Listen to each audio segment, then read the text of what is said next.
Isang mapagpalang araw po ng Lunes, January 5, 2026. Kabayan, meron po tayong pinaka-latest na weather update sa lagay ng ating panahon. But before that, please hihingi lamang po ako ng pabor na i-like at i-subscribe po ninyo at i-hit ang notification bell para sa next update ay mabilis ko po kayong mano-notify. Sa kasalukuyan po, tatlong weather system pa rin ang nakakaapekto at nagpapaulan sa iba't ibang bahagi po ng ating bansa. Bagamat sa ating pinaka-live weather radar o system, wala po tayo anumang bagyo o low pressure area na namo-monitor, pero bakit daw may mga pag-uulan? So alamin natin yung pinakadahilan o pinaka-main reason at meron din tayo, no, take note, heavy rainfall warning or mga dami ng pag-uulan sa iba't ibang bahagi ng ating bansa dulot po ng iba't ibang weather system. So dito po muna tayo sa tinatawag po natin na forecast weather condition. Ito yung mga lugar po na apektado ngayon ng iba't ibang lagay po ng hangin o weather condition o weather system. Sa forecast weather condition natin, sa area po ng Visayas, Camarines Sur, Catanduanes, Albay, Sorsogon, Masbate at sa may Romblon, ang weather condition po sa mga lugar na yan ay cloudy skies po ang mararanasan with scattered rains and isolated thunderstorms dahil po sa shearline. Maraming nagsasabi bakit daw hindi nawawala-wala itong shearline. Bakit daw pabalik-balik? Alam niyo po, hindi talaga mawawala ang shearline sa ngayon dahil yan po dahil sa easterlies. Ang northeast monsoon or malamig na hangin na nanggagaling po sa may bandang hilaga, given naman na yan dahil sa amihan season tayo. Pero ang easterlies, kapag sinalubong niya ang amihan, nabubuo po ang shearline. Kaya naman may mga pag-uulan tayo nararanasan kahit wala pong bagyo, kahit wala pong mga low pressure area.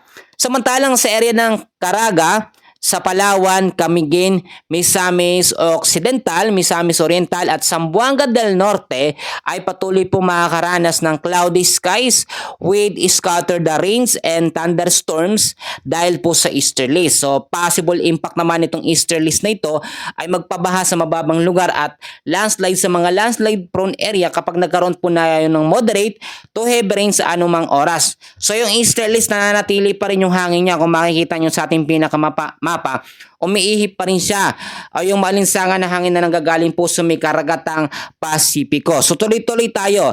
Sa Cagayan naman po, area ng Cagayan, sa may Isabela, Quezon, sa may Laguna, Batangas, Marinduque, Oriental Mindoro at Camarines Norte, ang weather condition naman po dyan o lagay ng panahon ngayong araw po ng Lunes ay northeast monsoon na nakakaapekto. So may mga chance po tayo ng cloudy skies with light rains. So ang northeast monsoon hindi naman talaga yan totally malalakas na ulan ang binibigay. Bagamat sinasabayan niya ng iba't ibang weather system, nagkakaroon ng mas matinding epekto o dalawang epekto, no? Imbis na malamig lamang na hangin dahil sa northeast monsoon, may mas malakas pa na epekto dahil sa iba't ibang weather system.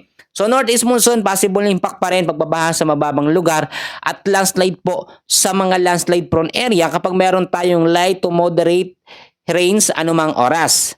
Sa area po ng Cordillera Administrative Region at daris po ng Cagayan Valley, patuloy din yung mga lugar na yan na makakaranas po ng cloudy skies with light rains dahil po sa northeast monsoon or hanging amihan. Bagamat no significant impact naman ito, may mga tsansa pa rin tayo na dapat mag-ingat sa banta po ng mga pagbabaha at landslide sa mga landslide prone area.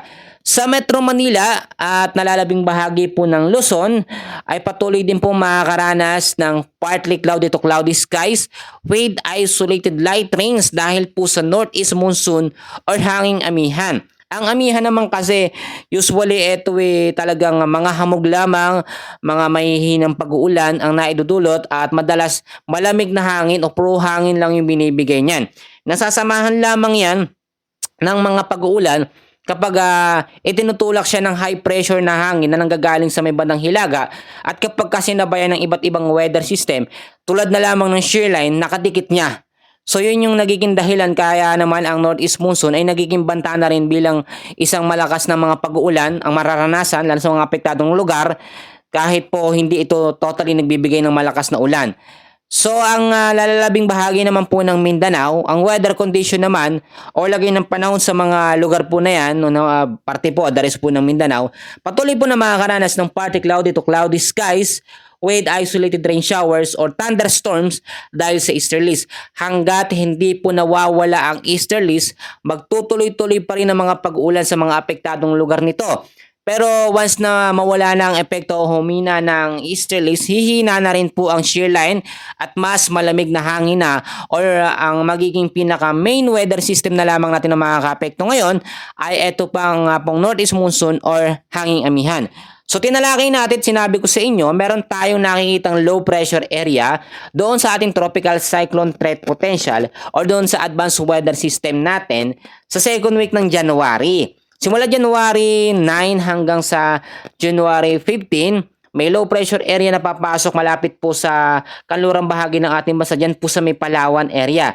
Pero take note, ito po ay nasa low chance na category na maging isang ganap na bagyo o tropical depression. Kapag ka naging bagyo naman yan, hindi naman yan lalakas sa typhoon o super typhoon.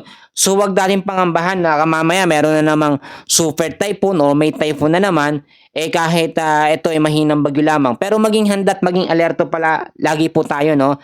At ito, ang unang bagyong mabubuo po ngayong 2026, tatawagin pong bagyong Ada. So yung iba sinasabi ito'y pangalan daw ng babaeng bagyo na naman, baka daw malakas na naman ito. At usually pag nanggaling po sa kanluran ng bagyo, ibang senaryo yan. Ibang mga lugar ang maaapektuhan yan. Dahil itong nakaraang taon, puro sa silangang bahagi ng ating bansa nanggagaling yung mga bagyo. So naapektuhan nun yung Eastern Visayas, Eastern Mindanao, etong Northern Luzon. Pero ngayon iba naman ang nagiging direction po ng bagyo at sama ng panahon na nabubuo po, no? Nanggagaling na ngayon usually dito na sa may bandang kalurang bahagi ng ating bansa dahil nga yan sa pag-ihip ng hangin dulot po ng amihan, northeast monsoon, kasabay ang iba't ibang weather system. Mga kaibigan, yan po muna ang pinaka-short update natin sa lagay ng ating panahon. Maraming salamat at God bless po sa inyong lahat.